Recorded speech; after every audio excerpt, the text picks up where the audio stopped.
I am live. I am in the building. Shout out to JC who is waiting in the chat. Hit that like button as y'all come in. And I'm sure we'll have most of the people catching this in the archives. But this is the new podcast. We got Power Punchers on Monday night. So I'm going to start doing this daily podcast, this weekday podcast called The Up Jab, leading up to Power Punchers on Monday nights. So I hope everybody enjoys the content. I hope everybody's enjoying it when you watch it in the archive, and make sure to comment below as you're watching it in the archive. Happy Wednesday, happy hump day to everybody out there. I hope everybody's having a good day. And this is a hot time coming in boxing. April through June is going to be hot. It's coming in hot. And this is how the boxing schedule should always look, if we're being honest. You have too many talented fighters out there at the top of these divisions, and you have too many matchups to be made stylistically that are good, even if you're not talking about the guys in the top 10. So boxing should always be hot as long as the business isn't getting in the way. And we're seeing, even with business getting in the way, we still have a 3-month period lined up here on the schedule where boxing is still hot. And it's great to see. Now, the fight that I saw announced overnight, Inoue versus Donaire 2, is phenomenal for several reasons. And I'll touch on some of them here.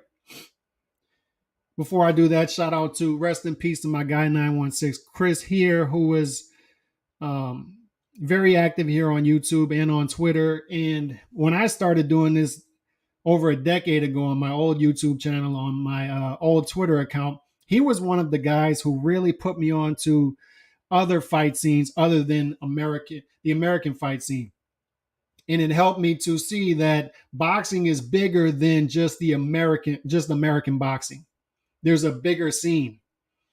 And he used to shoot me links to fights in the UK, fights in Russia, and he used to shoot me these links to fights in Japan.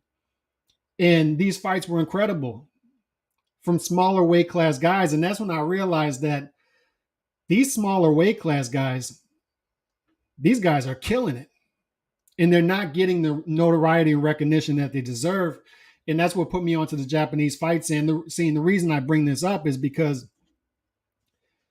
it's good to see Japan, the Japanese fight scene, get 2 super fights. One in April with Triple G and Murata. And then one now in June between Inoue and Donaire again. Some of the reasons that this is an important fight and an impactful fight is, number one, it's a rematch that makes sense, right? Too many times in boxing, we get these rematches that don't make sense because they're only rematches. We're only seeing the fight again because of the business standpoint. We're not getting it again because of the competitive standpoint. We're not getting it again because it makes sense for the sport. We get too many rematches like that the rematch gets in the way of more important fights. In this case, this fight makes sense for more reasons than just business. It makes sense for legacy. It makes sense from the competitive aspect. It makes sense from the landscape of the division, a unification fight. Another reason it's impactful is you have a guy in Nonito Donaire here who, I've said it several times, these lower weight classes are not designed for aging fighters. They're not designed for guys 39, 40 years old. They're not designed for guys in their mid-30s who have been through war after war after war. And the reason they've been in so many wars is because lower weight class fighters aren't rewarded with, they're not being given big money fights early in their career to fight average opposition like the upper weight class fighters do. So they have to go through a fire to get to the other side of that, to get legacy and to get the monetary gain that they'll eventually get, like you'll see with Chocolatito right now, who is now getting fights and making paydays that he deserves. He's been through the fire. So you got to go through a lot more fire throughout your career. And also, it's not designed stylistically for aging fighters, being that you have guys in these weight classes who are young, who are high output fighters. So it's tough for Nonito Donaire, Chocolatito, who their reflexes have slowed down. They're not able to keep up with the pace of these younger fighters. But what these guys have is they've designed their style in their game. They've evolved their style to keep up and to slow down these lower weight, these younger fighters. But in Chocolatito's case, he's still throwing almost 100 punches per round, which is incredible. But for Donaire to be almost 40 and to be in a fight of this significance is phenomenal. Absolutely phenomenal. That's one of the impacts of this, important impacts of this fight is it also has a pound for pound implication. This is a pound for pound implication fight. We have Inoue somewhere in the top 4. And yes, this is exactly what I'm talking about. Quadras, Chocolatito, Martinez, Sorungvise. The killers you got to go through in these weight classes. And you don't get as much adulation as guys who are in the upper weight classes, who are fighting lesser opposition but getting more credit. You have to go through a fire. But Inoue, in this case, most people have him universally around number 4, pound for pound.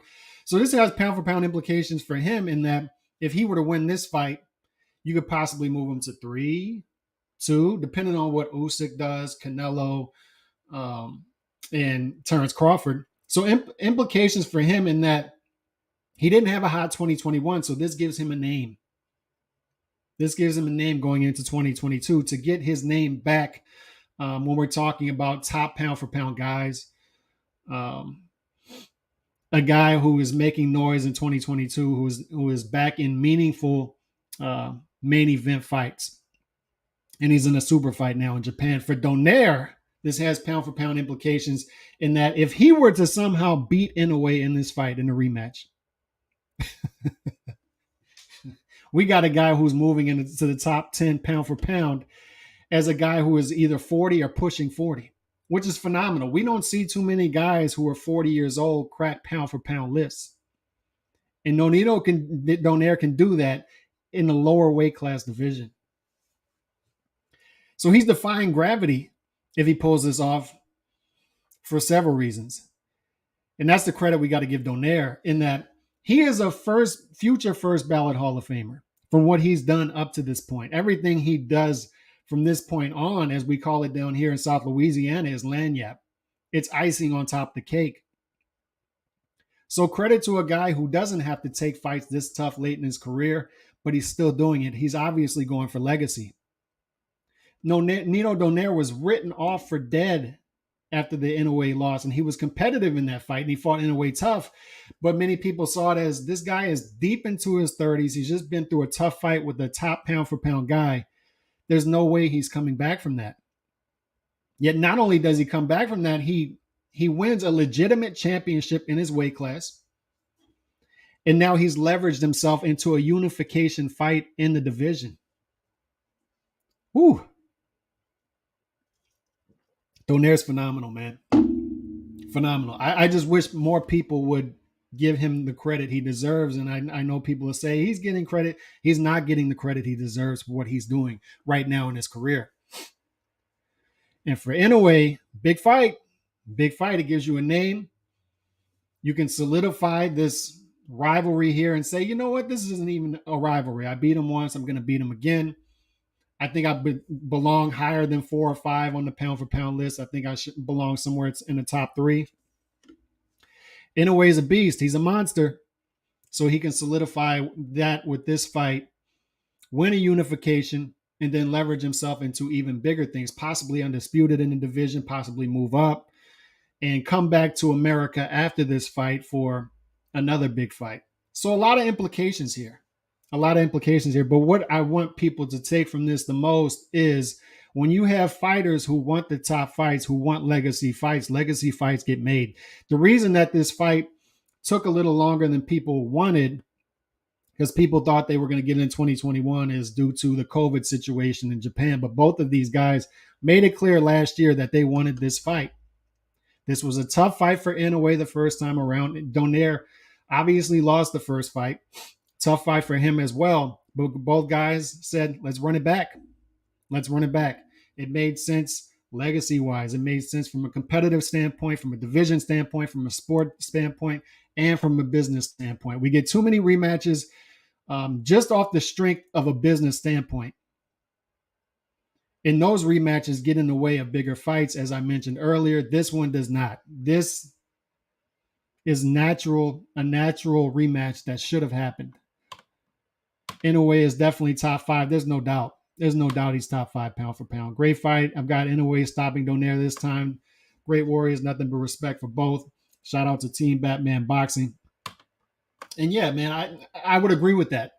I just think that Donaire is a guy who, much like Michael Jordan, and I'm not comparing him to Michael Jordan as Michael Jordan was the best in the sport and Donaire is the best in the sport. That's not what I'm saying. What I'm saying is stylistically, for Donaire to be competitive late in his career, what did he have to do? He had to evolve his game. He had to become a two-handed fighter. He couldn't just become, he couldn't be a one-handed fighter anymore. Your reflexes naturally slow down, your legs naturally slow down, your output naturally slows down. So you have to refine your game around that. And Donaire became a two-handed fighter. And that's why he's now in the position he is now, pushing 40, to where he's still competing with younger, great fighters in and around his weight class. He had to become a two-handed fighter, much like Michael Jordan. He couldn't just blow by guys anymore. He couldn't just dunk on people anymore. He had to do other things, so became a great shooter. He added the fadeaway. He added the post game. Donaire had to do a similar thing. Shout out to D-Style Boxing, HCP Network, Boxing Network. Obviously, check out the HCP Boxing Network, as I am in the HCP family. But moving on from Inoue versus Donaire 2, I wanted to talk quickly about Jack Catterall. And it's not, I know it's not a sexy topic, it's not a flashy topic, but we have to get used to defending fighters that we don't want to defend. If you want to have consistency, if you want to be taken seriously by serious people, you have to defend fighters that you don't necessarily like. We need to normalize saying nice things about fighters we don't like sometimes. We have to normalize saying bad things about fighters that we like sometimes, bringing them back down to earth. We have to normalize keeping it real. And if we're keeping it real, Jack Catterall is not being treated 100 right now. He's not being treated with the proper respect he deserves. And this is coming from a guy who does not like Jack Catterall. I do not want to be on here defending Jack Catterall. It's not the sexy thing to do. I've seen the guy fight 3 times. If I didn't see him fight a 4th time, I could be completely fine. But rankings and sanctioning bodies have to be about more than just the business standpoint. They have to make sense. They have to make sense on some level from a competitive standpoint. So when we see Jack Catterall going to Scotland, and 95% of the boxing public feels like Jack Catterall beat Josh Taylor, yeah, Josh Taylor gets the decision. We can't undo that, right?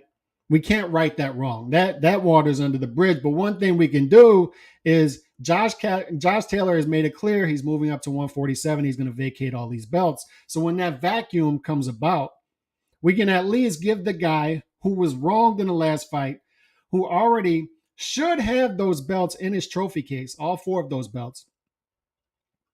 We can at least give him a shot and put him back in the front of the line to once again compete for at least one of those 4 belts. So when we're talking about 4 belts, sanctioning bodies, and you're telling me four from anywhere from 4 to 8 fighters, likely closer to 8, are going to be able to compete for these belts, for these 4 belts, once Josh Taylor moves up, and Jack Catterall's name is not one of them, there is no defense of that. You can't come to me and say, well, it's business. Well, Jack Catterall shouldn't have left it in the hand of the judges. He should have came on stronger late in the fight. And Josh Taylor came on strong, and Jack Catterall only has himself to blame. Whoa. No. Did you think that Jack Catterall won the fight or not? It doesn't matter if Jack Catterall lost rounds 10 through 12. Did you feel like he won 7 of the 12 rounds?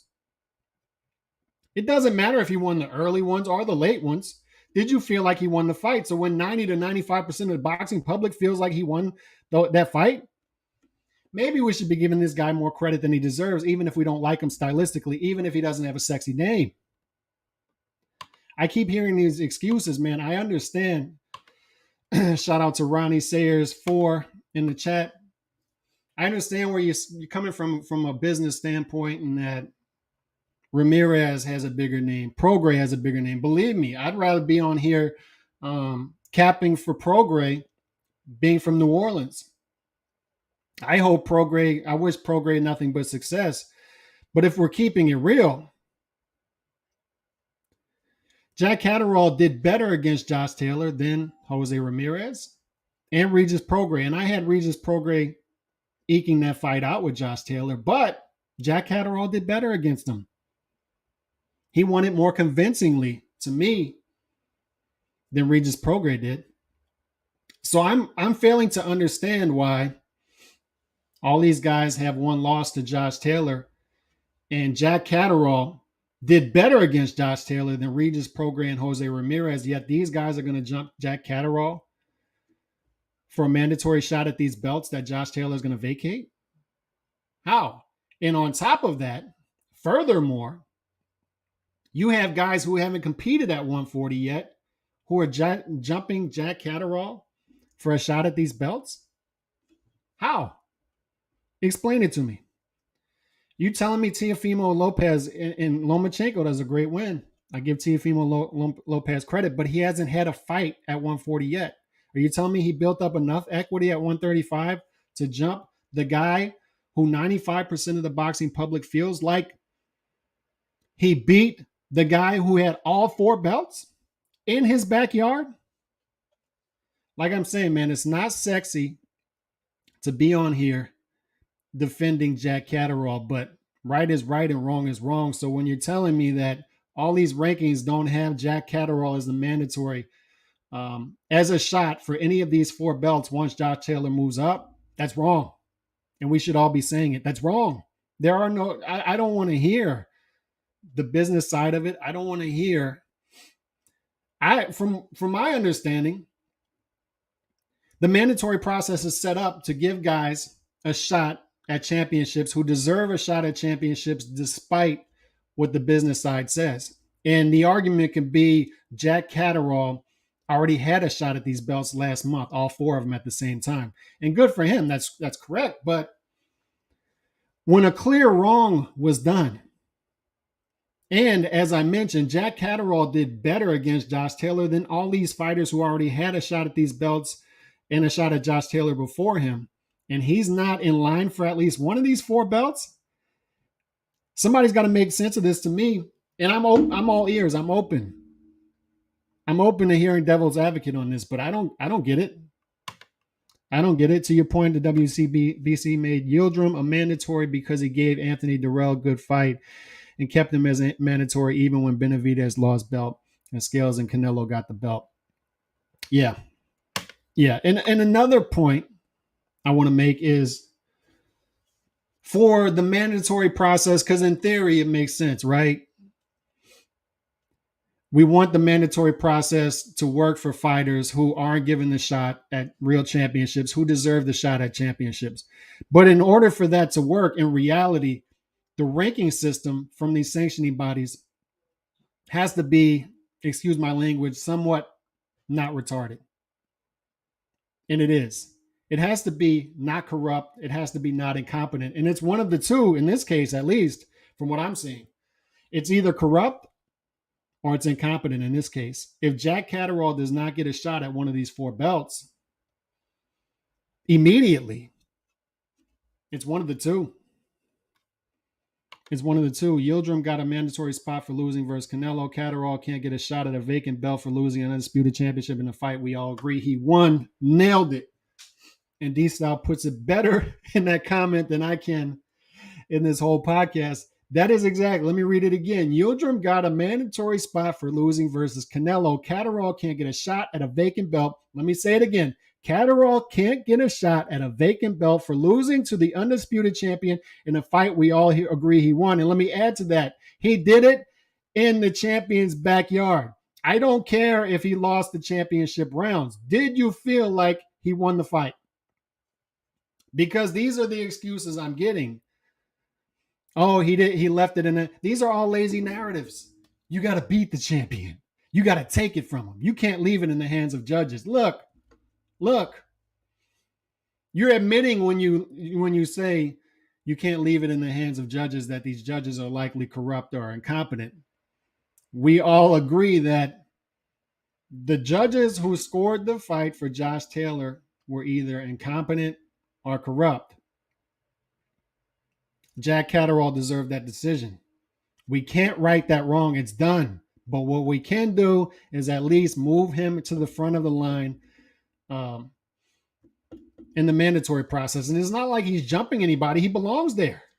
Anybody's ranking system right now at 140 should have Catterall somewhere in the top 3 or 4, right? So you're telling me 4 sanctioning bodies can't have him in the top 2? Impossible.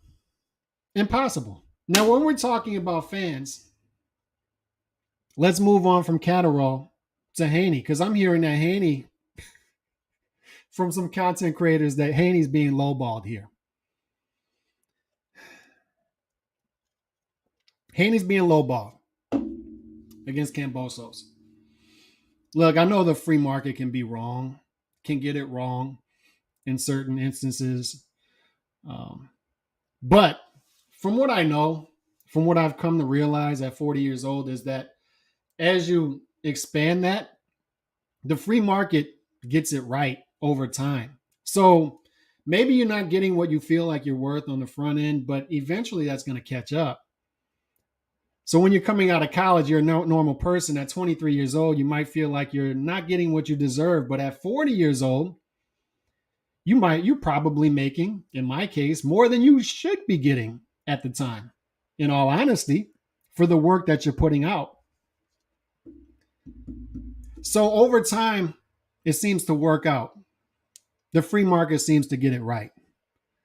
So that's the first part of this. Is I hear people say Haney's getting lowballed against Kambosos, that he's not getting the money that he's worth. And people will say, oh, who's saying this? You see it, man. You see it on YouTube. These are content creators. And these are not just LDBC content creators saying this. Go on Twitter.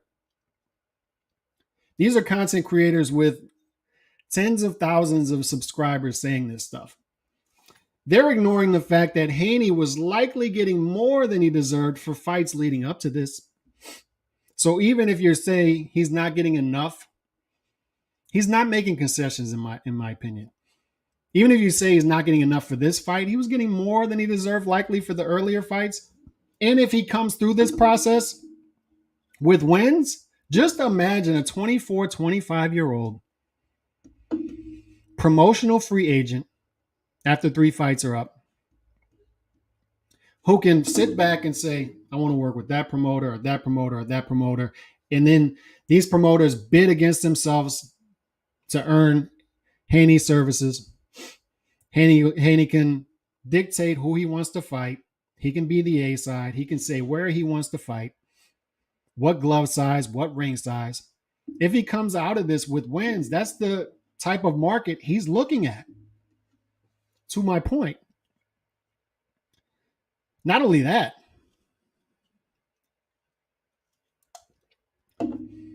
how is he being lowballed when he said on Twitter, he negotiated against himself. He said on Twitter, I'll take whatever you're giving Loma. So if we're to believe that he's getting the same deal that Lomachenko got, how is it that these content creators who are saying that Haney is being lowballed, why is it they weren't saying the same thing about Lomachenko? Are they trying to tell me that Haney is worth more than Lomachenko?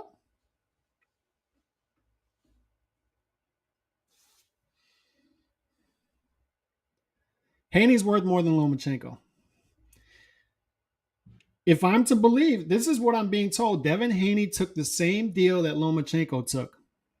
That's what I'm being told by these same content creators. And I have to believe it because Devin Haney said he would take the same deal that Lomachenko took. So if he took the same deal Lomachenko took, how is it that Devin Haney is being lowballed? How is it that Devin Haney is more valuable than Lomachenko? Does anybody believe that? Haney was making good money, but it was subsidized money. It wasn't money he was generating. Good point. Shout out Bruce Gas, Boxing, Jazz, and more. Bruce Goes, salute D-Style Boxing. Devin Haney is a bum. And I don't think Devin Haney is a bum. And this is the problem that I have, is somebody calling it up the middle.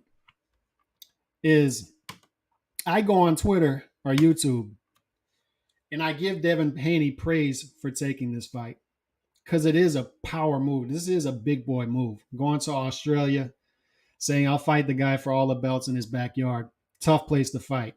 And then saying, on top of that, that if I were to beat him, I'll fly right back out there again and defend the belts that I won against this guy in his backyard. And then saying if I get through that, I'll still honor Top Rank's contract, who doesn't even represent Kambosos, as D-Style put it on Monday night on the show. I'll honor the contract and fight a third fight with Top Rank. It's a power move for Devin Haney doing this. It's a power move. But let's not say that he's making concessions when this is it was a take it or leave it deal. Kambosos is rightfully the A side here, and he said, look, you can take it or you can sit on the side. And Devin Haney was forced to take it if he wants the legacy, but credit to Devin Haney, he's doing it. And when you call it up the middle, when you give Devin Haney credit, you're gonna get bashed by the Devin Haney haters. But then at the same time, when you say Devin Haney isn't worth more than what he's getting to fight Kambosos, he had to take the 3-fight deal in order to get Kambosos. And he's not worth more than that according to the free market. Then you get hate from the Devin Haney fanboys. So I'm in the middle getting it from both sides. And that's what you got to go through. And that's why I say, man, you got to normalize.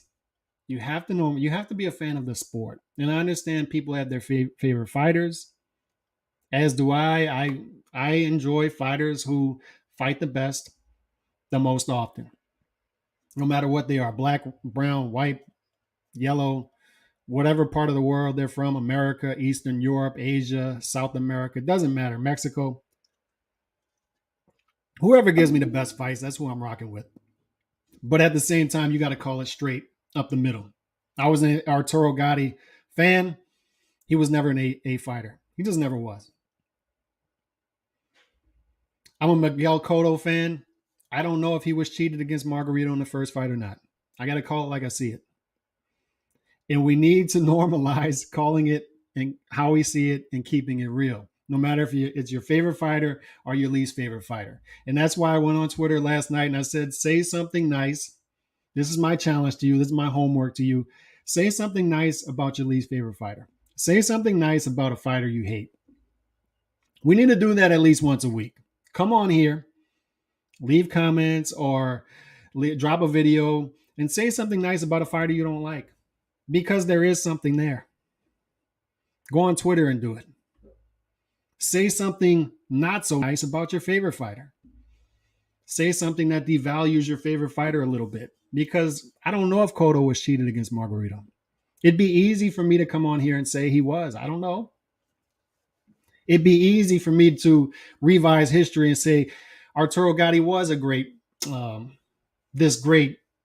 fighter, and he wasn't. He was a B-level fighter who gave us A+ fights. I got to call it like I see it. I have to. And you have too many people not doing that. And this comment sums that up. They all have an agenda. Drop your agendas, drop your ideologies, and just call it like you see it. Calix is why I stopped about talking about this stuff. It's a never-ending pile of BS. Correct. HCP, the coward. I'm not sure what that means. Devin had no choice. He took the deal he had to take. This is correct. Barrera was a good fighter, just as good as Morales. And they're saying Cam hasn't signed his part of the deal. Possibly. But if he doesn't sign a deal that he likely wrote, we'll rake Kambosos over the coals here. You got no issues with that over here. The HCP Boxing Network, one thing I can tell you about us as a whole, from everybody I've done work with at the HCP Boxing Network, we're going to call it like we see it. We're going to keep it a buck. We're going to keep it 100. And if Kambosos writes this deal from what we're hearing, and then Haney signs off on it, and then Kambosos doesn't, we're going to rake Kambosos over the coals. You best believe that. On that note, hope y'all have a great rest of your Wednesday. As always, God bless. I am out. This is the first episode of the Up Jab. Peace.